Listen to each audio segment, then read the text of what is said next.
being 5:15, call the Personnel and Finance Committee to order. Stand for pledge of allegiance. Pledge allegiance to the flag of the United States of America and to the republic for which it stands, one nation, under God, indivisible, with liberty and justice for all. A motion to adopt the agenda. So moved. Second. Been made by Tim, seconded by Mike. All those in favor? Aye. Aye. Opposed? Motion carried.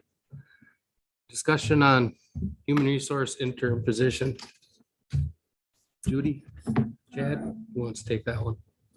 I'm going to start. Either. So we are looking at hiring someone to help out the human resource payroll area within the city. And a way we came up with making that more feasible, more affordable was to actually got a hold of Fox Valley Technical College to see if we could get one of their interns in here, and they were super excited about that opportunity. It used to be where they would pay half and we would pay half, but that's not how it works anymore. So we would actually be paying the full salary of that intern. So this is a description of the duties, mostly within that department. We would be looking at trying to get some updates in our policies and procedures. We have been lacking, I think, mostly since we've been closed down COVID. We've had our payroll person who has had some absence out of the office for a while, also for the last couple of years. And it would be really nice to have somebody in this capacity to help us get caught up in those areas over the next couple of years is what I'm thinking for now. So if you had a chance to look over, FMLA is also one of the big areas within most organizations today that people take that FMLA leave, and it has to be tracked. You have to make sure that people are utilizing it the way in which that it was meant, and then you have to make sure that you're keeping track of hours. So there's a lot of tracking in that area, and also FLSA administration. So Jill, Chad, and I came up with this job description. I guess the other part I will interject is how we're going to pay for it, right? Mhm. So we do have the employee who took, as part of FMLA, you're allowed under the state qualification to take 2 weeks unpaid. So we do have 2 weeks within our clerk treasurer budget that we could utilize this year yet. That wouldn't put us over budget. Also taking a look at our current budget, meetings and mileage are still not being used at full capacity since COVID. So we're just utilizing we're going to meetings in different capacities than we used to, more Zoom and Teams and things of that nature. So that costs the city less money. I'm not saying at some point that it's not a good idea for people to get out of the office and have that interaction with their colleagues. But for now, a lot of them are still in that same manner that we've been seeing since COVID. So there would be more than enough money within our current budget this year to bring that individual in is what I'm looking at, and keeping in mind that we have no idea what the schedule of the person would be or anything like that. But I'm looking at about 15 hours a week helping out at this time, and then just see how the position develops over time. But we would be able to fully fund that within our budget at this time. And then we would look at budgeting for it in the 2023 budget cycle. Mhm. I'll just piggyback off of that obviously, and reiterate Judy's comments about the amount of tracking. I mean, human resources and the benefits packages and stuff like that. There's so much that's required for tracking and because like Judy was talking about, some leave of some individuals, that those responsibilities have been pushed off to Judy and been pushed off to April and some other people. So, that just, creates more workload for some other people. So this is a effective or efficient way, instead of hiring another full-time person, at least for now, to try to help us catch up a little bit, with the current conditions of our office and the requirements we are to, with the reporting and things like that. And we're seeing a lot more, we all know we're seeing a lot more turnover. So, every time an employee position comes open up, that's a lot of time that the HR department has to spend on, recruitment purposes, filling out the MealGov information and postings and stuff like that. And then, once they get hired, there's a lot of onboarding. So we're seeing a lot more turnover than we did 10 plus years ago. So that's just more, things that are going on for the HR department. So just a way to try to, help relieve some of the pressures of the requirements in that area. So. Are you looking at somebody that's maybe got a little experience that's in college right now in Yep. that position? Is that the? So normally they would place somebody, usually, so it's a 2-year HR degree over at Fox Valley Technical College. So we would, or the school would, in conjunction with the city, pick somebody within that program. Jill does have a 2-year HR degree from Fox Valley Technical College. So someone within that program, I did indicate that thinking that possibly this could last for a 2-year cycle to get us caught up with a lot of these items, that we would take someone within their first semester and just start training them. And she thought that was a unique opportunity for somebody to have somewhere to be able to call home for employment for 2 years. And they actually do require their students to have one internship. So this would fulfill, they would already know that they were fulfilling their final semester internship. As part of this, Jill actually put down a project that she would,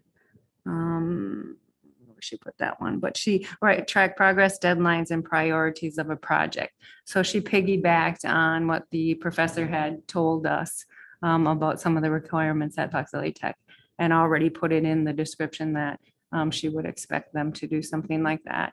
And I'm sure that being a human resource major, there are so many things within the duties that are being asked here that they will probably think that that's very exciting to them to be able to get their fingers in a position like this, to give them some qualifications for a different position that would open up for them. So.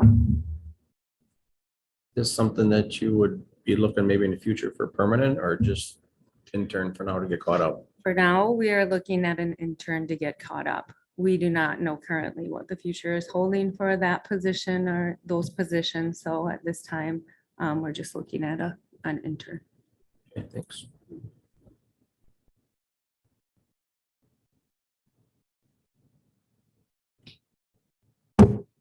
Any other questions?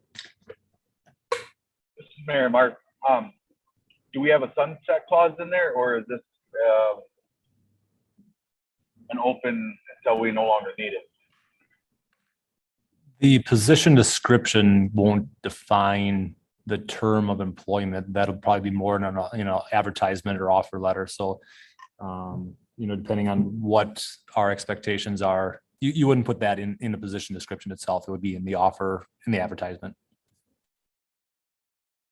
And in this kind of position, I would assume the student would think that once they graduated in their degree, they would move on to something bigger and better. Obviously, maybe, I would think full-time employment would be what they're looking for. And maybe when we make the advertisement, we do it on either 6 month or 1 year initial term, because maybe the person doesn't pan out for us. So Yeah. maybe we'll set the expectation short with the option of maybe extension depending on performance and their desires, and go from there. I guess I'd make a motion to hire a human resource intern position. Motion been made by Tim, seconded by Bob. All those in favor? Aye. Opposed? Aye. Motion carried. Next up is the council computer replacement. Missy? Yep. Hi, everyone. So we 5 years ago, we purchased these console devices that you all have. And as you all know, they are all starting to wear down and fall apart. We have declared one of them as being possessed even because it's had so many issues with it that we just can't figure out what's going on with it. So what we would like to do is I had put in the 2023 capital projects to replace these devices. However, we would like, because they are starting to fall apart even sooner than when we anticipated, we would like to get them replaced now instead of in 6 months from now. So I had Keith go out and find some pricings for us. And it looks like a new laptop would cost us about $725, and a new tablet, which would be a Surface Pro, which is something like what Chad has. I don't know if you can see it. That would be about $780, $790. And if I would go for a whole 10 Surface Pro tablets, it would cost us roughly around $8,000. And Judy was going to tell you about how we can go about paying for these. But I would really like to see us get these done sooner rather than later. And I have a feeling a few of the council members would like to do that too. So what do you think of lag time, Missy? Do you anticipate that once you order them, that's going to take some time for us to get them, or? Hopefully within the next couple of weeks here. Okay. Can I go back to my presentation? So how will we pay for them? So if we go in assigned and unassigned fund balance, it would be my recommendation that we utilize. So in here, we have some technology funds. Right here, we have $34,500 in round dollars. I would suggest or recommend that we utilize I think it was 8,000 is what she. Yeah, it was roughly about 8,000. Yeah, depending on what device or, this, that, or the other thing, but up to $8,000 out of these designated funds to replace the laptops and surfaces. That I'm replacing this year that I had already put into our budget for it. So then it is just council. Just the council. Okay. And it's not something that I would pick and choose what, you're getting a tablet, you're getting a laptop. I would ask that each of you would tell me what you would want. And then we like to keep some money in here. Missy and I visited about this a little bit because what were we talking about that you said if something happened to it, one of our servers? Yeah, I would hate to see a server or something of that nature crash and not have a fund for it. So what I would look at is if we had some funding left in our 2022 budget, I would replace that $8,000 within the technology budget. Not sure how that's going to play out, and there's no guarantees on that. But and she said about, what did you say for a server? About 15,000? Is that what you're talking? Yeah, I think we paid between 17 and 19 last year.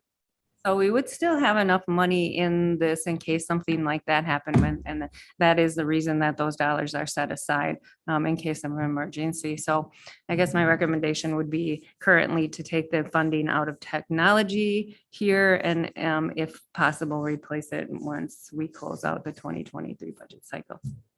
What do we get for trading in the old ones? Is there any worth in the old ones, Missy? Any worth of them? No, but we had talked about possibly taking them back in, repurposing them and making them just as a virtual network computer so that if we do have some kind of a breakout again, like the COVID or something of that nature, we can pull them out and everyone can tunnel into their computer using that if they have to go home to work. So we repurpose them. I personally have no problem with what I have. I don't know. We use email. Use your Google, Chrome, whatever. I guess if there's one or two that need to be replaced, replace it. But I don't think spending the money on an upgrade there's no use for it. That's just my opinion. And I think that's what Missy probably, right? Missy, you were thinking of asking everyone if they wanted to update at this point, anyone having problems? Yeah, I do know that there are a number of them that are having issues. So What happens if, say, I decide I don't want one now, and after we purchase them 6 months from now, mine goes belly up, then what do you do then? Replace this one now? Correct. So then we've already been authorized to spend the money. So then Missy could go ahead and replace something that happened. So we're not gonna do it before you actually have a problem, but now she's authorized to replace it and we wouldn't have to go back through this process. And that would only be until the end of the year though. And then we would have to start the process over again in a new budget cycle. I'm kind of like Tim. I mean, I haven't had any issues with mine at all. The battery's been fine in it and stuff, so I'm kind of that same way. Is there any advantage of getting them bulk versus individually? You know, is there any advantage to getting 10 versus 5? Not price wise, there's not. Some companies do give you a price break, but right now the computer prices are higher out there. That I don't think that they're gonna give you a price break for just buying 10. I mean, I could check into it, but I don't really think so. And these are government prices too.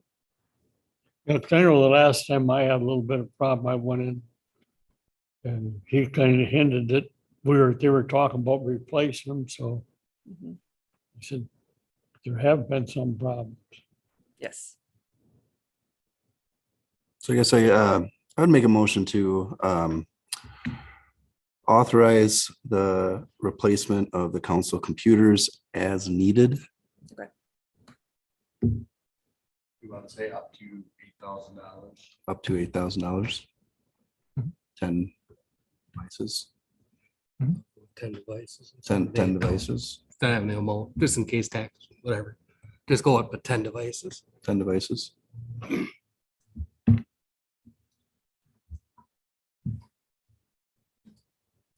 I'll second that motion.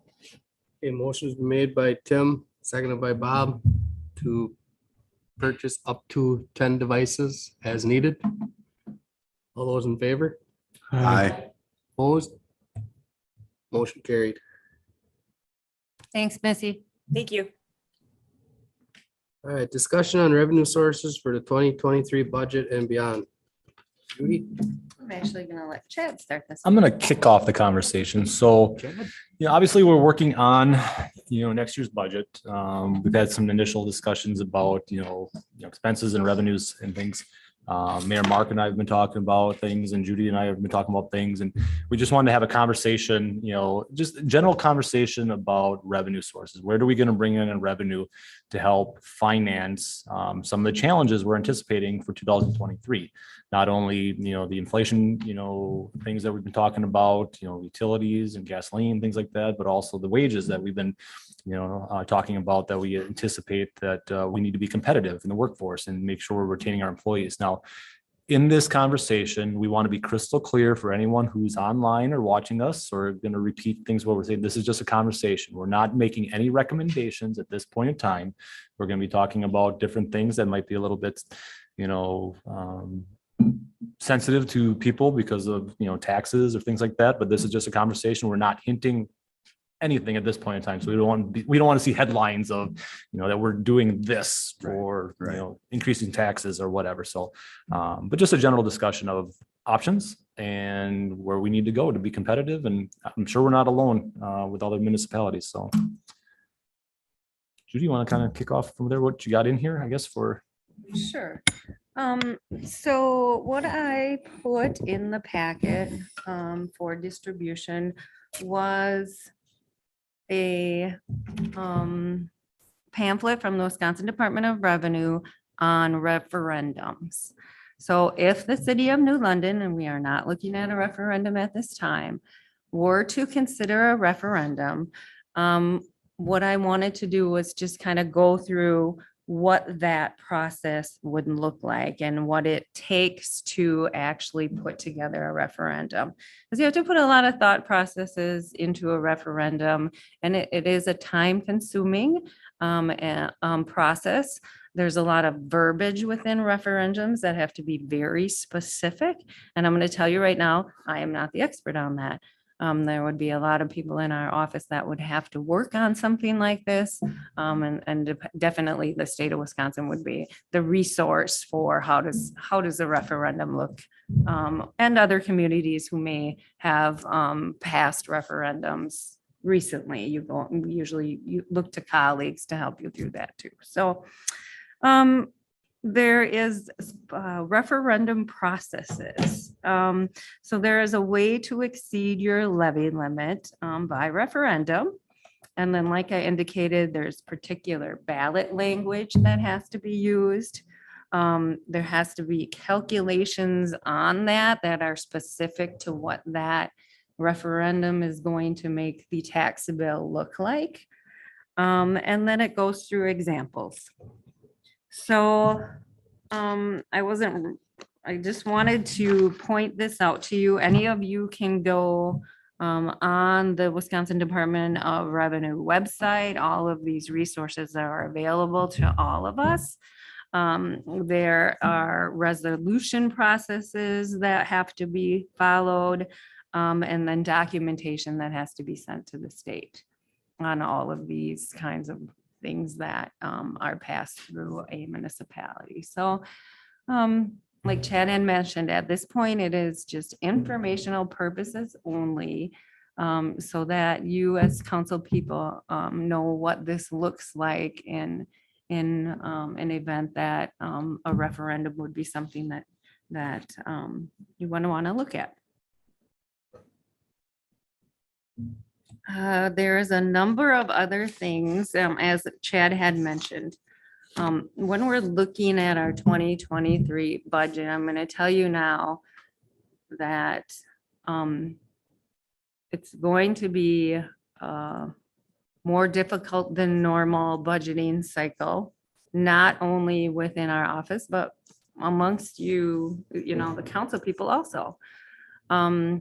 As Chad talked about some of the pressures that are going on within that budgeting process. I think I'd indicated last time that the budgets did go out to all of the department heads. They are working through their budget process. This takes months. When they present to you, they have been spending hours and hours and hours going through their budget, finalizing what they're going to present to you. And that includes a lot of conversations within our offices about what that is going to look like.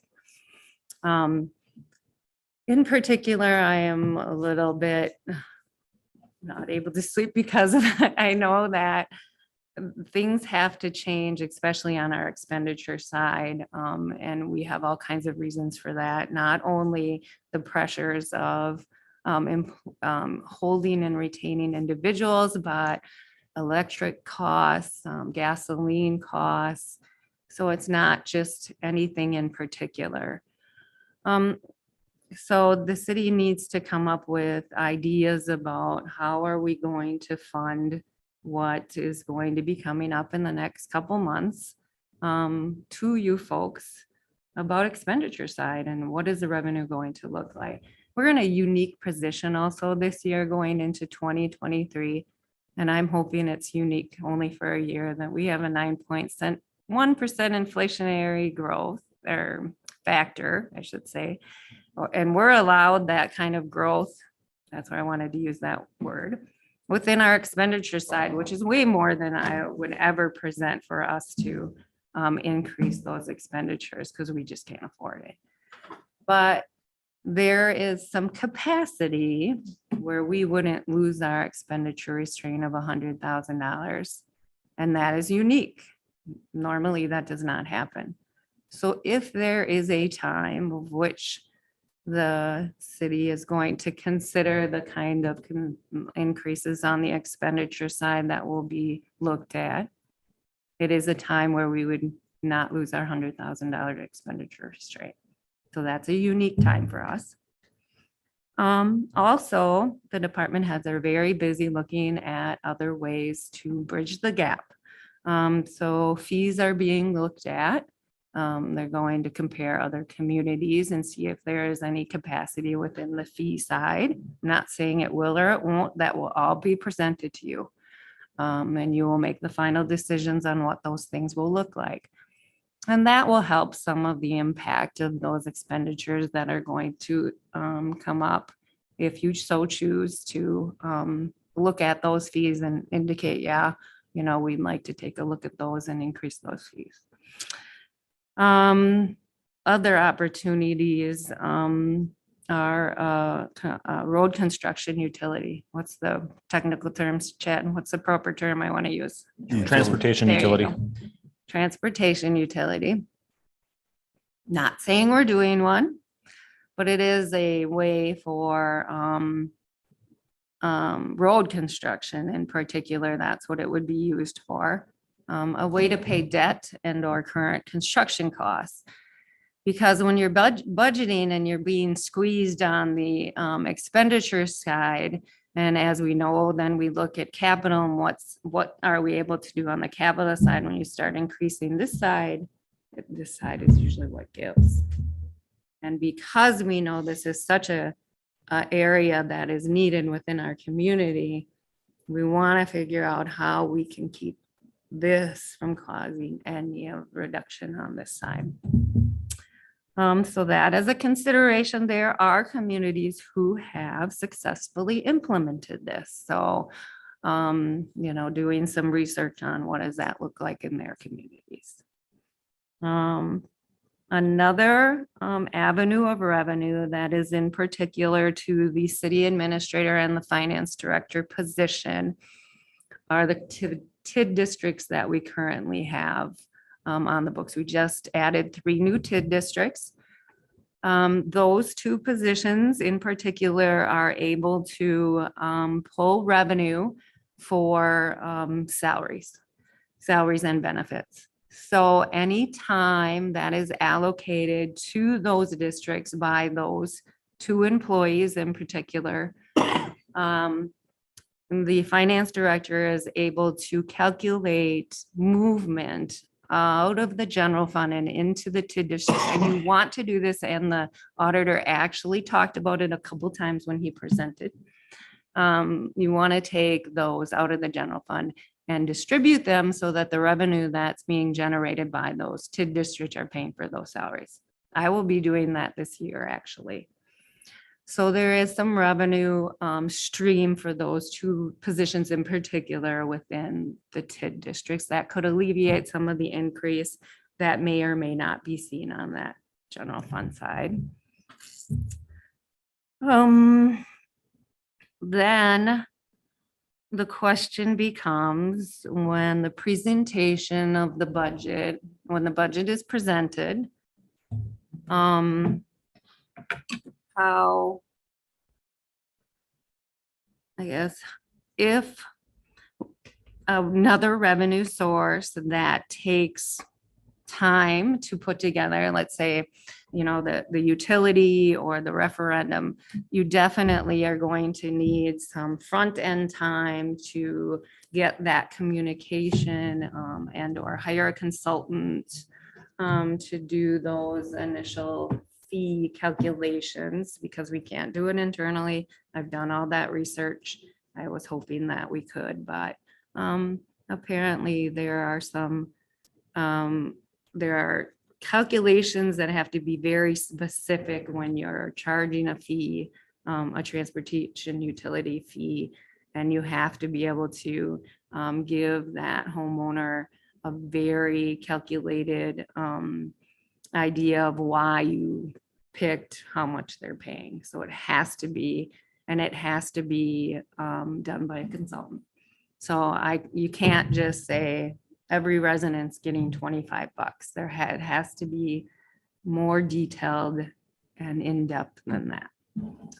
So those things take time. So as I think through the 2023 budget and in particular, how are we going to come up with the revenue side and pay for it? The consideration becomes, do we take into account what we want to do on that? Of course, we're going to first decide what are we going to do that we want to do on the expenditure side, and then how are we going to pay for it? Do we bridge the gap for a year with fund balance. And then know going into 2023 that we will be looking at a revenue source. So it gives you the time to do what you need or what you want on that revenue side. And again, I'm not asking you to make any decisions right now, but it's more or less, I guess, giving you the thought processes of what we go through in our office as we're thinking about, going into 2023. What will that look like and how are we going to present it? And I guess kind of open it up to discussion amongst you guys and or not at this point, I guess, just giving you some options or discussion points of where we're gonna go. And I just got two additional points off of that. Number one, specifically with the transportation utility. For example, Nina, I talked to some officials over there, they implemented it successfully. And actually they felt it was very receptive because what they did was they took away their special assessments and changed it to a transportation utilities.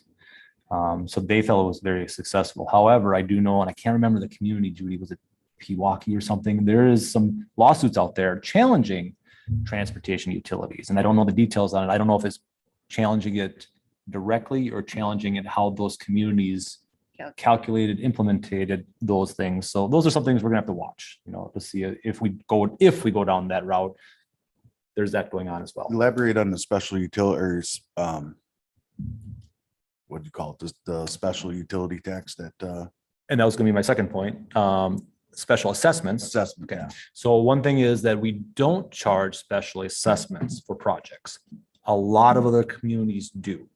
I don't know. Do you know what Appleton's special assessment rate is? Some of them are up to 50% of a project that they actually assess back to a community. I don't know what, not to put you on the spot, but there are many other communities that charge a special assessment back to the community. They'll figure it out per linear foot in front of your house or whatever calculation. So, and I've seen other communities, some communities up to 50% of the project is paid through special assessments. So in that case, we are bringing in half the revenue of a community like that. So we are doing half the amount of projects that those other communities are doing because they are bringing in, double the revenue on that. But New London used to charge special assessments, and over time the council said, it's hard when you suck, a property owner thousands of dollars. I've heard stories of $10,000, $20,000, $30,000 assessments for a road reconstruction project. I've got a coworker that that I work with that just paid $10,000 for one section. He lives on a corner lot. Mhm. And so he gets taxed on two streets. Yep. So we do charge special assessments for their private lateral and their water lateral. So that, because that's private, that's just for them. But the council over time has removed special assessments on, roadway, on curb and gutter, on sidewalk, and the storm sewer. So we're not bringing in that revenue like other communities do. So just another point that people are asking, why aren't we doing more? Well, that's one reason we're not bringing in as much revenue is because we're not charging our property owners for half the project cost. I think we have to make a point to the people that we're doing things this way because, they ask why your taxes this, why are that.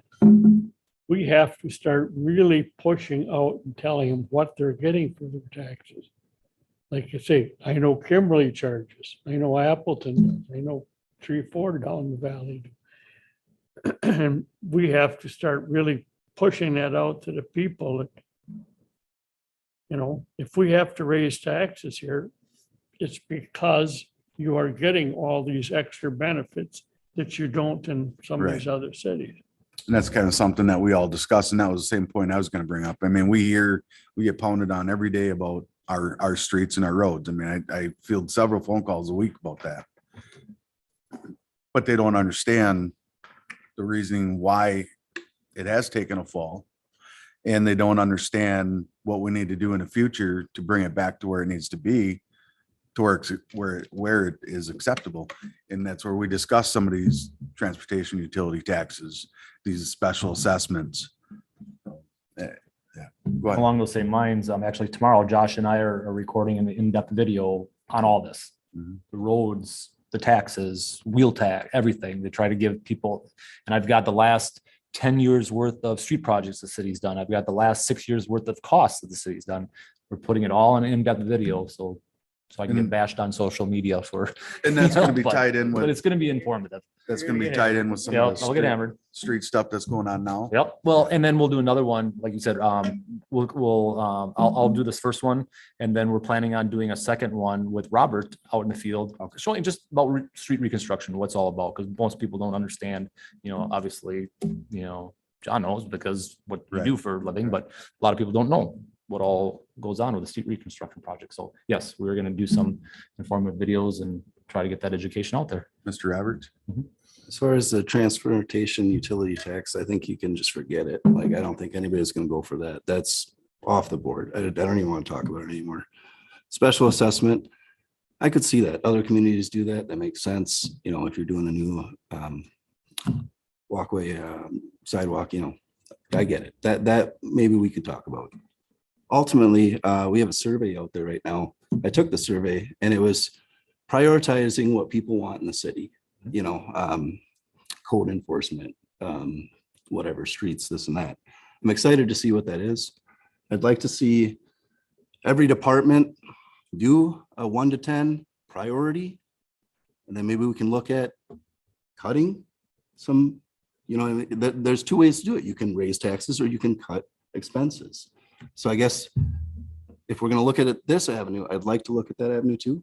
And if we still can't do it, then we do something, but there's got to be a way that we can maybe trim the fat. Well, and I would be very careful with trimming the fat because the fat has been trimmed.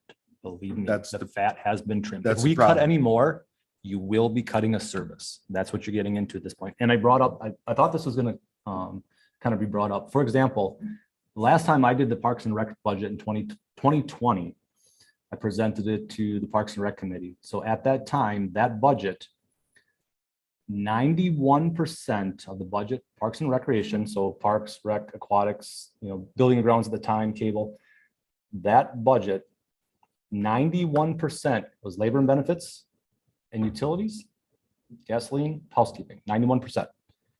We had $124,000 left in that budget for rec supplies, training, pool chemicals, PPE, advertising, 124,000 left in all of the budget. So 91%, we're service-based. We provide service, so we don't have widgets. So trimming fat, you're trimming $124,000 off of a 1.1 or whatever, $1.2 million budget. There's not much fat in that anymore because you're cutting a labor, you're cutting a service. So do not think right now there's fat to be cut. So I'm just Chad, saying there's it's worth also, a- hold on one sec. There's the fact that you brought that up about labor force. We had that discussion too, how many years ago that in the streets department, the park department, we had 10 guys. For instance, we're down to 5 guys now. I mean, because it kept getting eliminated. Yep. So I found Missy, correct me if I'm wrong, because you found it was a 2004, 2005. Remember that? 2001. 2001. So I asked Missy, because I know I've seen this in the past. So, and I thought I saw one with even higher numbers, but 2001, I believe there was 8 full-time street operators. We're down to 5. There was 5 full-time park caretakers. We're down to 3. There was 2 superintendents. We're down to 1.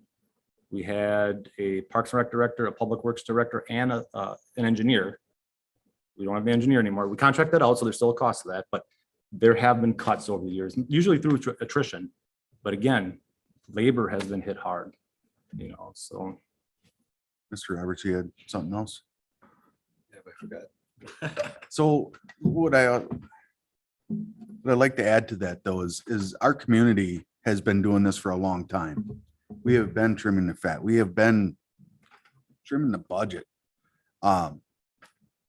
Things, the services have been really lacking, just like the street repairs, the coating, the tarring. Mhm. And that's why we are where we are today. Now we need to figure out how we can advance that and get the citizens what they deserve and need.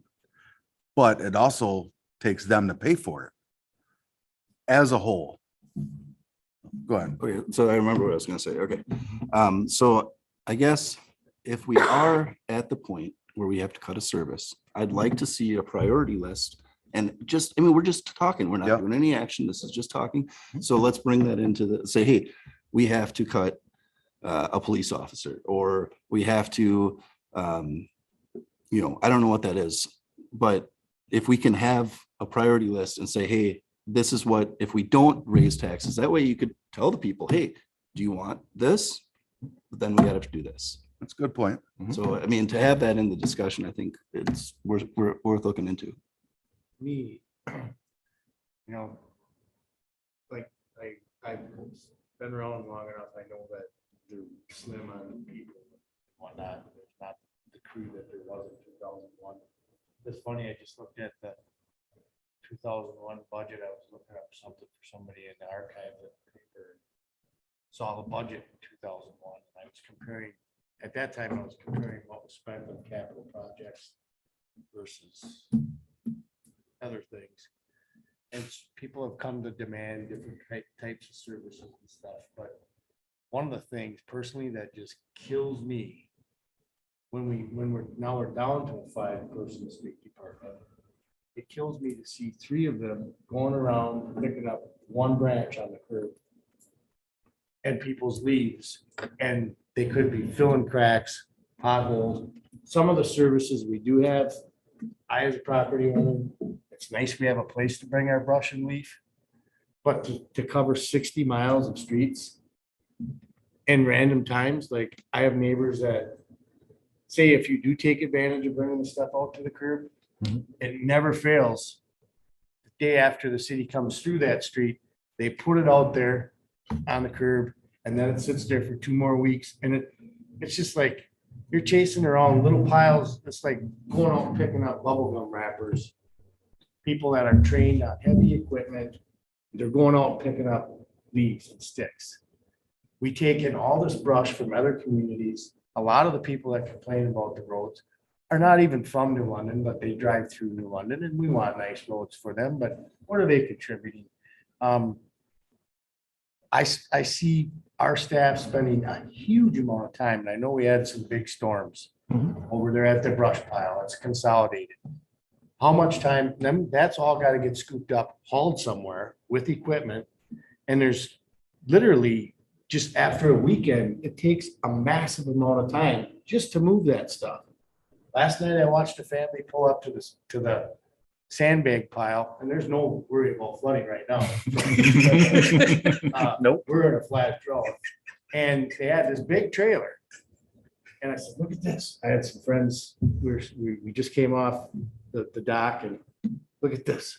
They laid out a tarp on this big trailer from me to Judy Long. And they filled up, they were there for an hour, and they filled that trailer, the tires were squatting. They didn't put it in sandbags. They turned left and went to town of Makwa. We need to look at townships that we are neighbors with, and yes, we want good relations with, but we're kind of sometimes, I feel, being taken advantage of and getting kicked. The same people that are benefiting from our services are kicking us when we're down. Those kind of services, hell yeah, look at them. But I don't think there's room to cut people or staff. There's maybe room to cut services that people can very well pay for themselves.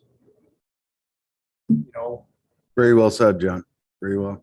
So we need to look at that. And if people really value that service, then maybe they'll cooperate with the rules of that service, and we're not going around picking up people's couches and crap on the streets when it's not pickup time. And that's the challenge, because in a week, in a month, a couple of months, in a quarter, the amount of requests we get for service for everything across the board. I never get a phone call, cut my taxes. It's always, I want this, I want this, I want this, I want this, I want this. So we are hammered all the time. We want more, they want more, they want more. That's the world we live in, because everybody wants more and they're demanding all this stuff.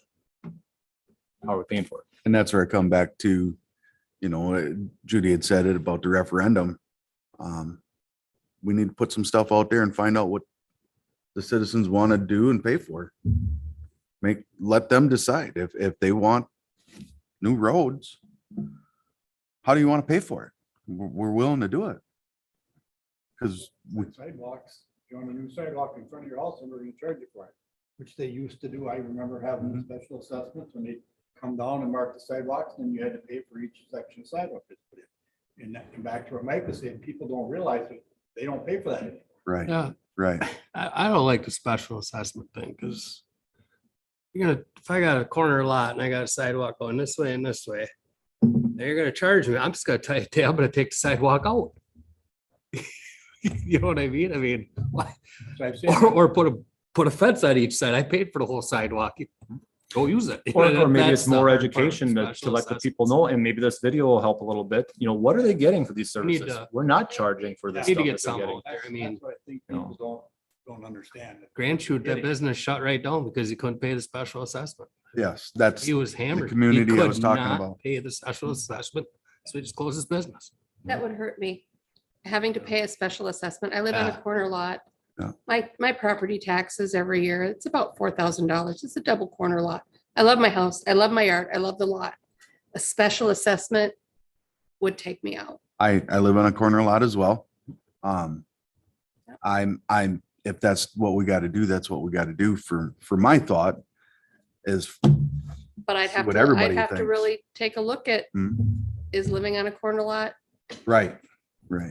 am I gonna continue that? Because it, The whole town benefits from that road and that sidewalk going in front of your house, not just you. right? And there's a No, lot, they do, and a lot of people do it, and I make sure that I keep it cleaned. Some of and- the side roads would you know. never get there's a lot. assessed at all because we do the roads once every 50 years. Well, you'll be redoing D a couple times in the time you redo Right.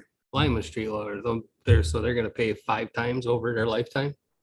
There's a lot of citizens out there that would make or break them as well. I mean, some of them that are just barely hanging on. And I wouldn't want to see that either. So I mean, that's why first off, we really need to consider how we tackle this. Mhm. And secondly, I would really like to know what the community thinks on how to get this done. They're the ones asking for the service. Our budget and what we do on taxes and stuff. We are one of the lowest tax bases that offer the services that we do. Judy did that a year and a half, 2 years ago. 6 months ago, we got another copy of the. Yeah. We are the lowest So- tax city Yes. in the Wapaka County. So I mean, we've done a service for a long time, but that almost in a disservice as well, because we are sitting with this problem right now. Doing a service, but it could be done better. Right. I mean, you gotta think about, each person is thinking about their own, their own pocketbook. Mhm. We got all this money from everybody that we're trying to spend. And every household is struggling with certain areas. I mean, no matter if you're picking up, if you're watering flowers, whatever you're doing for the city, everything costs more. I mean, you're talking $4 of gas, vehicles, I mean, everything's skyrocketing. So can understand why people sometimes don't understand that, we only have so much money. Everything costs more. We still are trying to do as much as we can, but may not look that way because you just can only do so much. I've had some citizens call me with certain requests, service requests in our community. And it's just little stuff. And I said, we could be better stewards of our own community. I'm talking about weeds in our sidewalk, Do we need to task the city with coming out and spraying them or the gutters? Or when we're mowing our lawn and weed eating, can we go out there and just take care of it as part of our being a good steward of our community? It not that it necessarily falls back on them or the city. I'm just saying that as a whole, we can do a better job. At one point, we got to toot our horn too, because we've been creative and successful as of late, trying to come up with the extra revenue sources and the grants. I mean, we've got the STP grant, the $2.9 million for the downtown. We successful in the $2 million grant for Oshkosh Street upcoming. The community development block grant that we got for Avon Line and Lima's. We got the LRIP grant for Shawano Street last year. And we have additional grants out there for Pearl Street in the future. So, I mean, we have been aggressive, doing everything we can to try to get other revenue sources that aren't directly on taxes. We have been successful and will continue to do that, but And to capitalize off of that, you said toot your own horns. Mhm. Most communities hire a grant writer. We do not, well, and we do have our consultants, engineers have done some of them. right? Some of them we've done in-house. But our staff is really going the extra mile to bring in this extra revenue. I mean, and they need to be applauded for that too. Judy and Missy did a lot of the grant work for the LREP or for the Avon, Lima, and Lima projects. So perfect example right there. Council members, I don't know if any of them, for Shay, you know, myself, A big part of that. walked out door to door. So I mean, tooting our own horn, everybody's put in work and effort. We're trying. Yeah. We're trying. So that's good food for thought. So there was a lot right there. However we absorb, we know, I think the thing to take out of this discussion tonight is we know that it's gonna be tougher. Judy, agree, it's gonna be tough. I've seen it in every community that we cover, at least in school districts and stuff. It's gonna be tough all over. How you handle it, how you choose to disperse it and spread it out, how you react to it, how you survive. Not everybody goes into a battle, wins that first scrimmage. But that determines whether you're gonna quit, hang up, throw a fit. We will get through it, but it might be a difficult year, I think, is what I'm getting. But I think as a group, we should really think about this and figure out the best way to spread it out over the most amount of people that are really getting benefits from the services and the things that we provide. And the survey results are gonna be real helpful in making that decision, but I think that we need to brace ourselves for tough decision-making. That might not be popular, but To capitalize off of what you said, I think after this conversation, after tonight, I think we all need to do a little bit of homework of what these special assessments mean, what the transportation utility tax means. A couple of you guys made great points on both sides of them. So, read the stuff that's yeah. tonight's packet. And I was just gonna say, not only do we need to understand it better and more thoroughly, not just so that we can make an educated decision, but so that we can explain it. There's a difference between me understanding it and me being able to explain it. Yep. And I just want to say thank you to Chad and for putting yourself out there to do the communication and education. Because yes, we're doing the surveys and so we're going to get some communication back. We get a lot of feedback off of Facebook and social media, and we're hearing it, we're seeing it, we're getting stopped on the street and being told it. But we need to be able to communicate that and educate the taxpayers too, so they can tell us what they want as well. Absolutely. So there's a lot of, this was a good discussion for me because it's opened up a lot of areas to take a look at, but to also explore what do the citizens want? One other point that I forgot to bring up, but long-term is also the growth of the community. I mean, one of the benefits that we can have to increase the amount of tax dollars that we recoup is growth. So we're being very aggressive in increasing the TID districts and trying to get, developments going on, and we're seeing some growth with that. So hopefully, long-term, we're going to see the benefits of our investments now to get those things going. So me personally, I'd like to see this discussion come back more often than not, so we can stay on top of it and we're not waiting until like, hey, we need crunch time to get a referendum put together and taxing our staff on just focusing on that. So I think this is good discussion to keep having. It's gonna get the community involved by having the discussion and figure out how we can get the community involved, because we hear their needs, we hear their wants. We hear them every day. And if you guys are listening, we hear you, but how do we fix that? And how do they want us to fix that?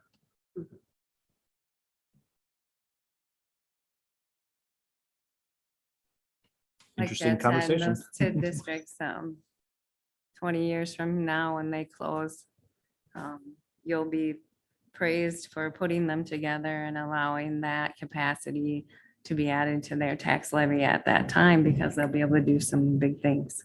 How many do we currently have?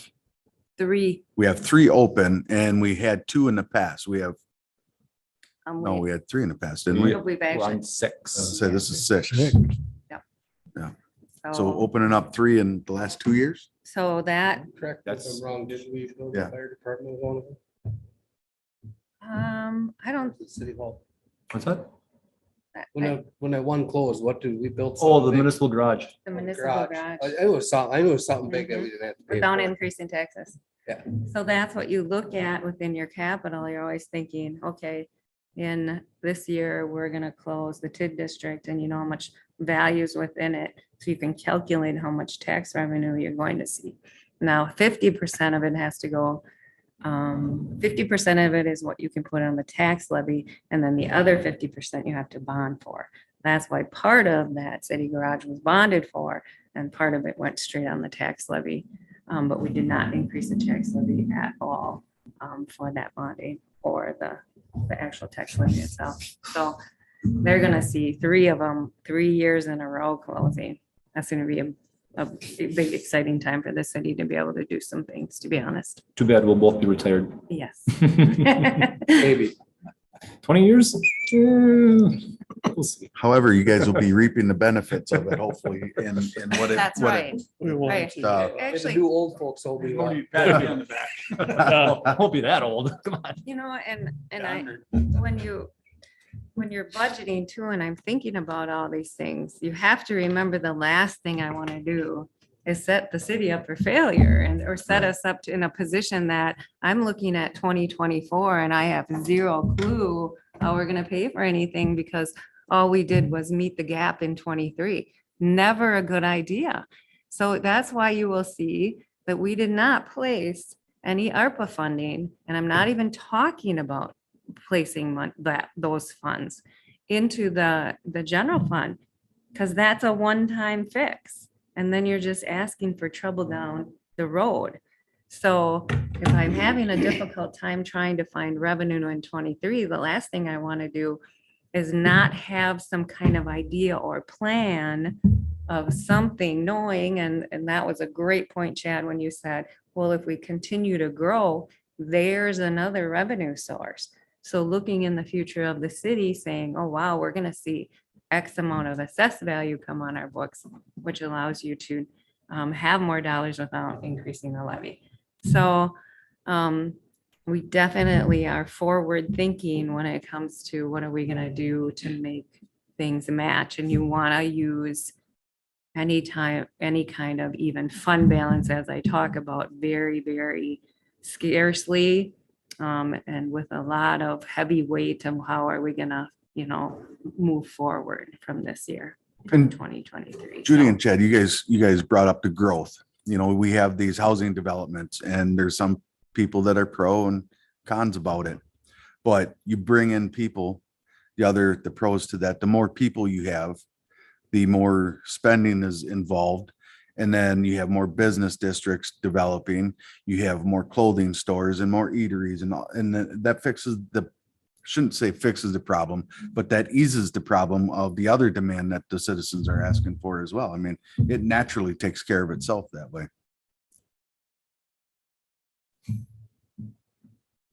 so I would probably, if there's something in particular you want a department head to look at, I know you talked about cutting services. If there's a particular service that any of you want a department head to look at and what it costs, what it looks like to no longer offer that service, please get a hold of the department head and ask them to present that to you. Because of And keep that. Julie and I in the loop of what you're asking for too, so we kind of have an idea. So we what's can going make, on. right, we can Yep. say, well, that really is, X or Y or Z, because sometimes I mean, as you know, there are certain things that go on with the city that are statutorily required. So if you say, we don't want to do this, that, or the other thing, it's like, that's not an option.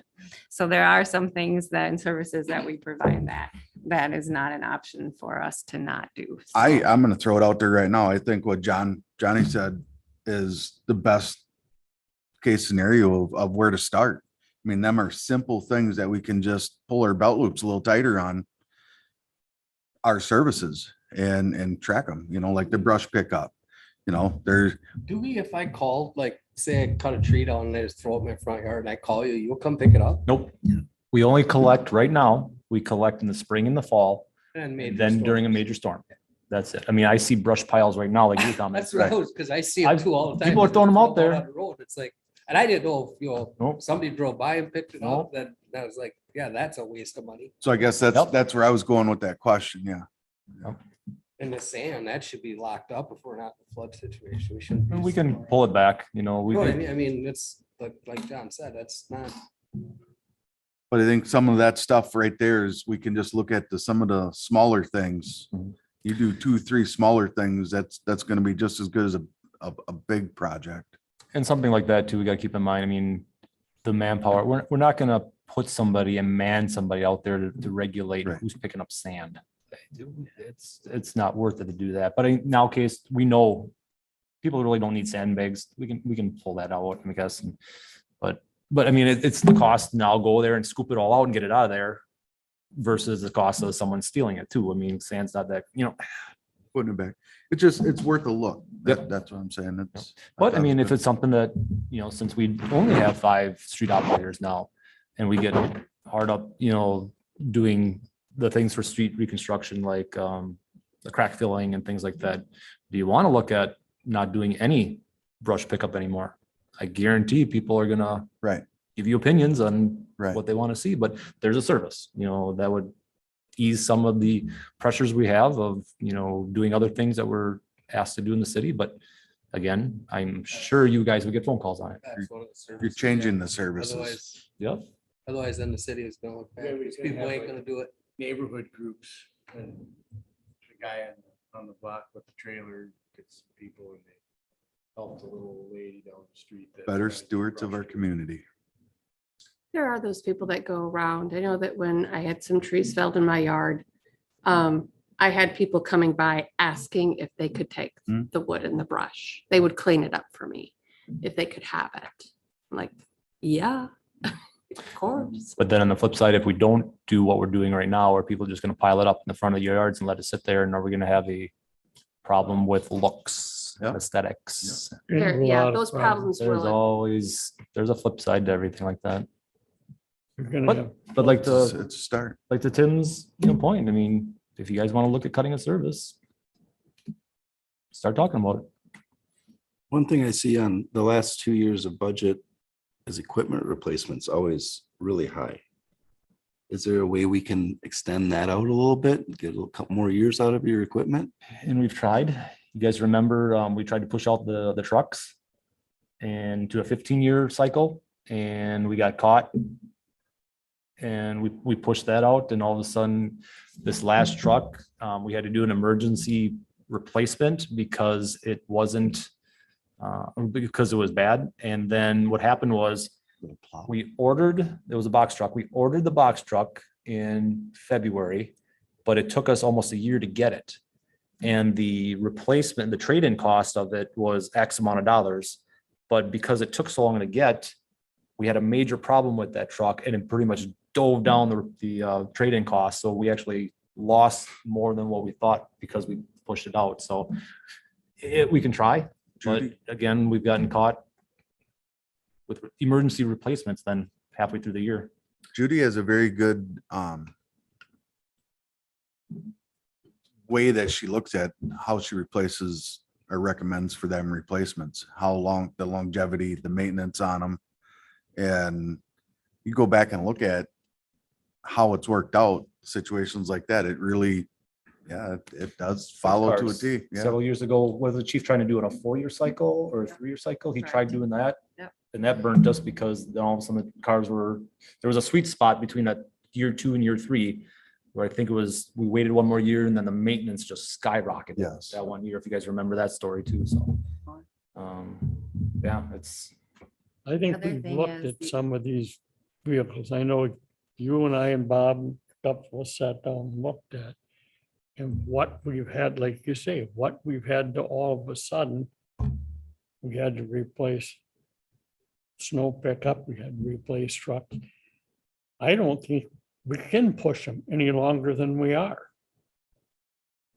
I mean, this stuff has been looked at. We don't have spares. I mean, We you have- get a plow truck that goes down, mhm. we are getting phone calls because them roads aren't getting done. We had it happen last winter. We had to do an emergency purchase of that snow blower. Yep, And without that, we couldn't pick up the downtown. And that would have really been fun having, I heard enough that only half of Pearl Street was plowed at one time. Yes, that's what I was referring to. That kind of equipment, we really gotta stay on top of, especially, but our fleet vehicles, is something that there's probably some cost savings in there, amount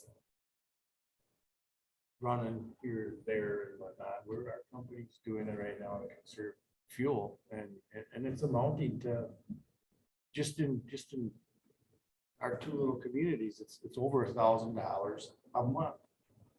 For a small company, that's a lot of money. It's gonna end up being over 15,000-16,000 a year, just one simple thing. And just little limiting trips here and there or making it more efficient, like going up to this area. We go there several times or whatever in a work period.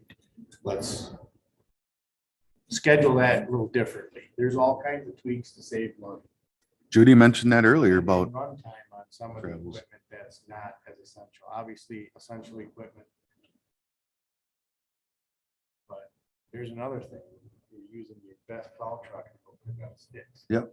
It drives me nuts. you mentioned that, was that, Judy, was that in this meeting or was that earlier today that you did mention about Zoom meetings? Everybody's, we're doing a lot more of that and that cuts down on a lot of costs. But yeah, you're right. That's. Well, there's ways to tighten the belt, but we are back to the original question. Trimmed fat in a lot of areas, but citizens having pride in the community, sidewalks, taking care of the brush on their own, asking what they can do to help instead of just complaining, calling you all the time. And, and we're doing some of that, the fleet, like the pickup trucks. I mean, we're pretty much using them till they die, because that's really not an emergency replacement like a plow truck or something like that. So the pickup trucks, there isn't much value to them when we're done. And even like the vehicles that we use for the administration. I mean, we're taking the hand-me-downs from the police department. We're not buying new vehicles. We're getting burnt with that because the one vehicle, the hand-me-down vehicle that I was using as the public service director, the transmission is bad on that one. And, they don't last much longer after we get them either. So, but we are, we're not buying new vehicles in that capacity. We're using hand-me-downs. So, but that's There's an no education bells and piece. whistles on those things either. They're pretty. But that's an education piece too for the public. Yeah. We're not, we're doing those things as best we can. So. Good discussion. Yeah, absolutely. And I thank all you guys for all your input. So are we going to look into this Well, on our own and then bring it up again next month? right, I or- think you guys should go, think about the discussion and then if you have any further questions or you want, any of your questions answered, find those people within the city that can help you answer. If you want to call Chad and, he can help you decipher, first of all, whether that is even an option, and then he can help you figure out what department head can help you through that process. So I'd like to bring this up again next month. Okay, the discussion on the revenue, you Yeah. want that on the next agenda? Nope. And I would like, sorry, I didn't mean, go ahead. well, I took notes while Judy was, initially when you kicked off and, think definitely gotta look at fee increases. Oh, We raise our utility rates and electric rates wisely every couple, 3 years. Keep up with inflation and depreciation.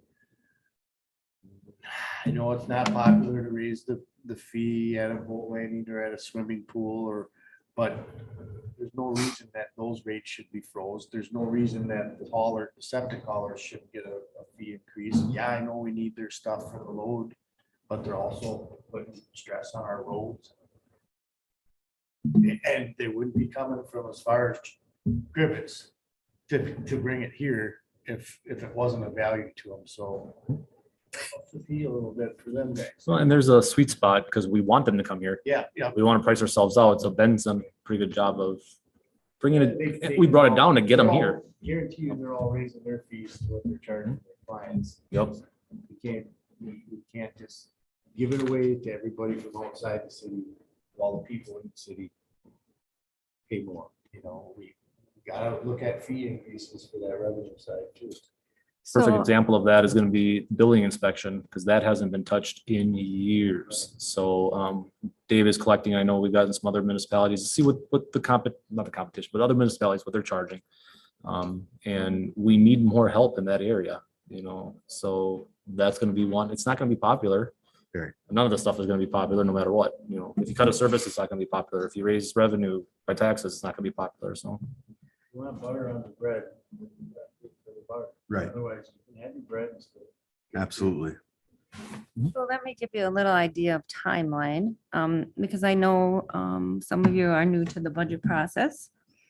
There are statutory requirements to getting out a tax levy. So when I look at providing the information to the department heads on when they need to present their information, I start in October and November, and I come backwards.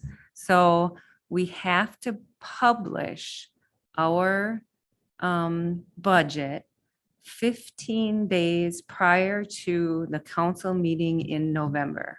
Okay, so I'm just giving you a timeline so that you understand that when we're gonna go through things, we do have, a final drop dead day of when budgets can be passed.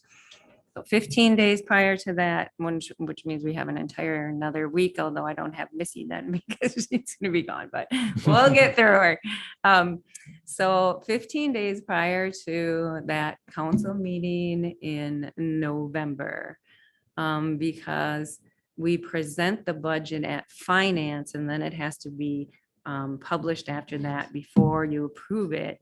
So we have to approve that budget in October in order for those statutory requirements to be met, which means early November, usually the second week in November, that budget is presented to you. There isn't much leeway about what are we doing. You've understood and kind of know where we're going once we get into there. Okay, so you're going to be presented. So if you're super interested in what all of the departments' budgets are going to look like, you should definitely attend all of the meetings in September, because that's where Department of Public Works will have, yep. And then the building inspection will be at his committee meeting. So any of those changes that are going to happen or what those are going to look like, you guys are going to see ahead of time in committee meetings. So please, go ahead and attend all those so that when the budget is actually presented, that there shouldn't be much in there that you haven't already seen before. Now, some of mine I usually don't go through, and that's because a lot of mine is statutorily required. And you will see the same kind of information. And I'm sure that Chad will be presenting parts of that budget that will be the only changes within my budget. But insurance, there really isn't much I can do about it. This is the number and we have to pay for it. Unemployment and workers' comp and, insurance and things of those nature. Those are the things that I budget that I usually don't present to you because there really isn't much discussion about whether we're going to pay them or not or anything of that nature. So they'll present to you in September. Now, that doesn't mean that at that point, if you want to see further information or anything from those department heads that you can't see, this, that, or, and the other thing, but it would be probably much nicer if you presented that to them now so they were ready. And they could give you that information as they made their presentation, so we can continue forward in our budget process. So just to give you any idea how that works. All right, because by November, after that meeting, I have to put out a tax levy to the counties. They're not gonna wait for us. That means otherwise we get no tax money. So we have to supply them with the information, and that comes from us. So. As you know, by just December, Christmas time, in the mail comes the tax bill. So I don't know whoever came up with that date or time, but that's how it works.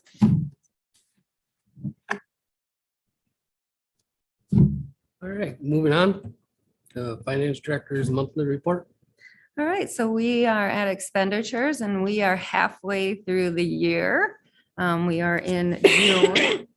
And at this point, I will go to the more detailed part here. I don't have anything that sticks out to me as far as being over budget at this point. I do expect everything to come into more normal percentages that may be over at this time, including Cable 3, where we use some designated funds, as I talked about last month. And then social services, the reason it's so high is because a lot of that money was actually the fireworks. It's a very, very small budget. So a lot of the money within that budget is fireworks, and that is actually paid for on the revenue side.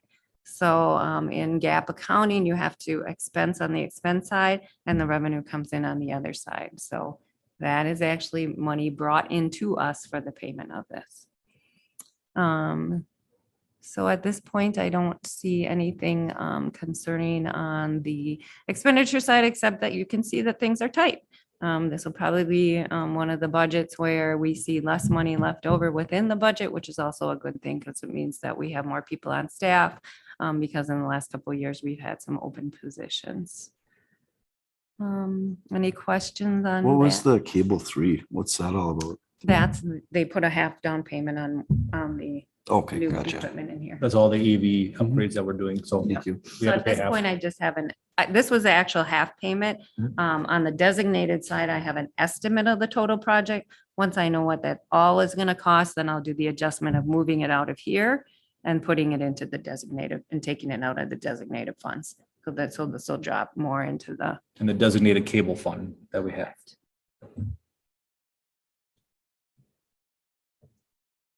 So the expenditure side, revenue side, also, we have had some deferred assessments paid. We do have assessments on our books that are paid once a piece of property is sold. So we've had some of those come in. I know it looks like a huge percentage, but it's $8,000 because it's a small budget number. It looks bigger than it actually is. So we are at 70% of tax collection. The rest of that will be actually collected by the 15th of this month. So next month, we will see that at 100%. We always collect 100% of our property tax revenue. The collection of delinquencies is on the county, which is fine with me. So they have to collect the rest of it. They pay us in full. Tax equivalents, most of that is this utility pays us in late November, early December. Shared revenue, we will also get a payment from them shortly, 300 some thousand. That'll be booked next month. The lion's share of that also comes in November. But otherwise, interest is lagging behind. I do not book our investments though until the end of the year. We have seen some really extreme drop within our investment portfolio. It seems to be coming back over time here. But some of the money that we had in last year's budget, and I know this internally, and I keep track of it, but some of the increase we had last year has went down this year, and it didn't happen until January, but you'll see that level off over time, but we don't spend that money. It's unearned revenue. It shows up as revenue in here, but we do not actually budget and spend those dollars in that portfolio. Otherwise, revenue is also looking, there's a sale of the property for $50,000 downtown. So that's additional revenue. Hoping to put that in economic development. We'll see how the end of the year goes. That's the longevity nutrition building. Correct. And then assigned and unassigned fund balance. Again, we have some dollars in here we may look at using in 2023. Just to forward think for you. I might try to meet that budget with these kinds of dollars instead of fund balance. That's why they are set aside, so that if we need the revenue in a given year, it's there for us to use. Also, we'd like to keep money in there in case we have a plow truck go down or something of that nature. We have dollars to replace it. The bigger concern, I think, today is replacement, to find something. So yes, we have the money, but boy, are you going to be able to go out and get anything today in a quick notice? So you worry about that. There's the cable TV fund. There's my estimate of 81,000. We'll see what that comes in, and then we'll book it and take it out the other side. We do have some boat launch fund dollars still in there. That's for the Park and Rec Committee to decide how they're going to spend those. Otherwise, I haven't had any changes within these accounts either. And Judy, I just caught you made up a good point. Oops. For equipment replacement. We do have to be pretty diligent now on staying on schedule with our replacements and not flirting with the oops, a piece of equipment broke down, we got to do emergency replacement, like that last box truck that we ordered. It took us a year to get. So I mean, if we're going to flirt with not replacing things on time, trying to do emergency replacements, so we're going to be waiting a year or two, and then we'll be down a year or two from a plow truck, from a snow blower and stuff like that. So that was a good point that you just kind of mentioned.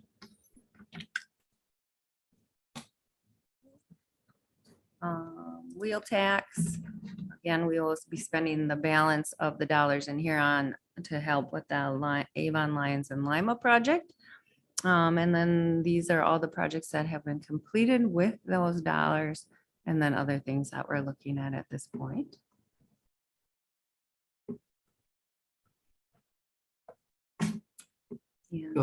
Spur Road, that one I just did. Nope. Nope, that was a different one. The one on here is a joint project with the town of Maple Creek that was inspected and determined to push it off another cycle. The one that we did was 100% in the city limits, so not this one.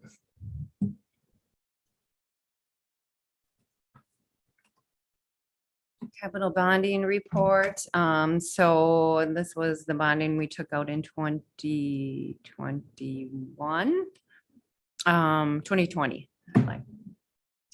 These are the projects that still need to be completed as part of this dollar amount. So there will be 660,000 of this used on back in Avon Lions and Lima. The ADA projects for the parks will be coming out of here. We still have some Newton Blackmart extension, library roof replacement that who knows when, but that's gonna sit there. And then we do have some of the brush truck dollars that I think they might be done. So I think we might be under budget for that fire brush truck. Once I know, then we can utilize those dollars in our capital projects we may even push it into the equipment to try to increase that dollar amount going into the 2023 budget. So I'll take a good look at this and see if there's anything in here that can help with those equipment purchase actually in 2023. Keeping in mind, it has to be a very large piece of equipment. It has to be a 20-year. So something probably with the fire department, which we're looking at right now and doing some research on. It's not a popular subject. We don't have to talk about it here, but I'd like an update on that Newton Blackmart Trail one of these days. No construction as of right now. I'm still waiting for a schedule. So I'm kind of waiting on that. Once I get a schedule, we can present that. That number of 242, we took the bridge out.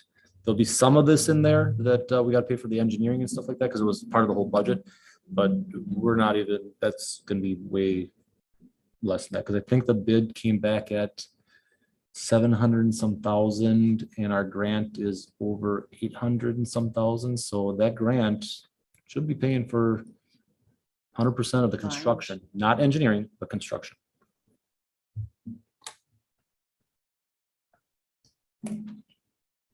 And then I just kept the road projects in here.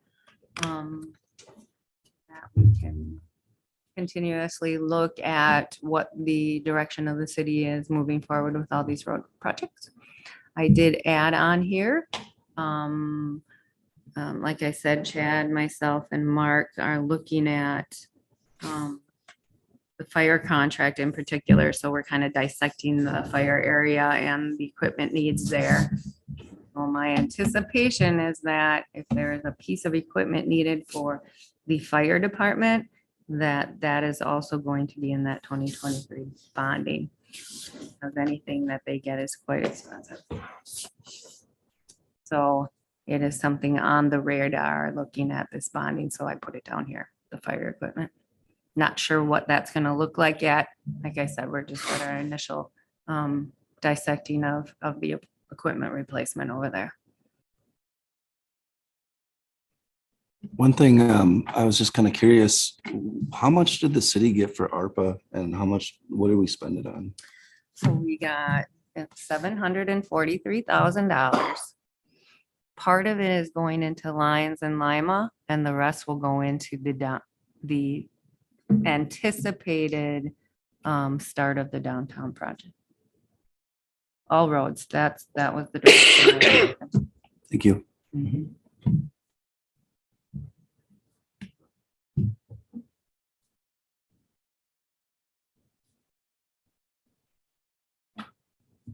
All right. Okay, moving on to the finance director's report.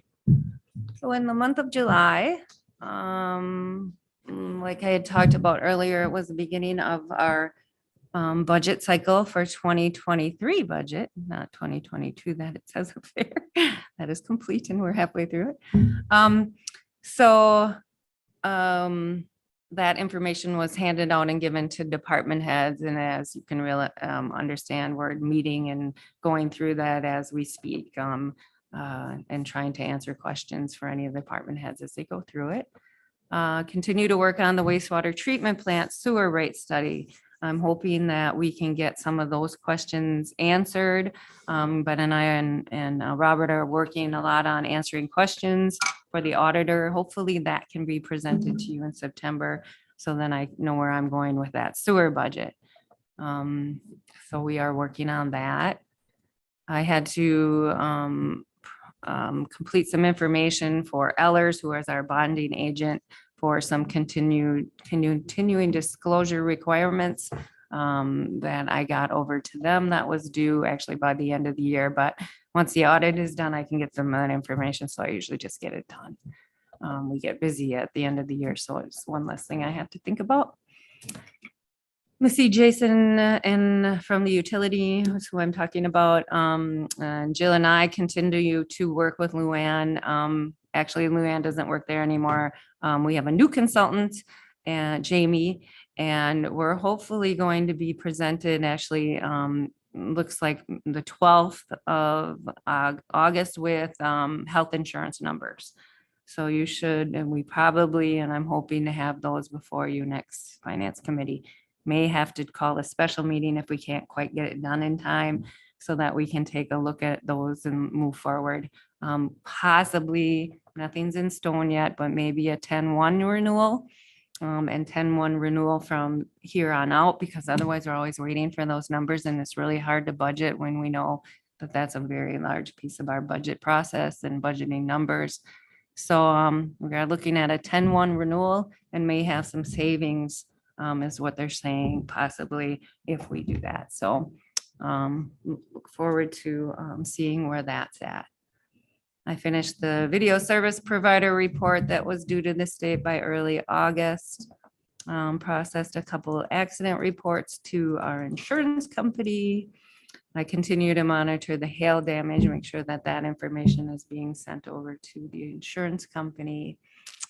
filling in for human resources and payroll duties as she is out, and working and gathering information on the 2023 budget. We worked with, Jill and I worked together, and Chad also on the intern position and conversations with Fox Valley Technical College. We have continuous meetings on compensation planning, civic board meetings. I attended the Park and Rec meeting. I scheduled my 22 employee evaluations. And like I had already talked about, Chad and I are working on that fire, I'm getting him all the financial data hopefully that he needs in order to move forward on that 5-year contract. Or I'm not even sure that that's what it's going to look like, but on whatever he is going to put together and present to the townships for the contract for the fire department. That's it. Thank you. You're welcome. Any questions? If not, I look for a motion to adjourn. So move. Made second. All those in favor?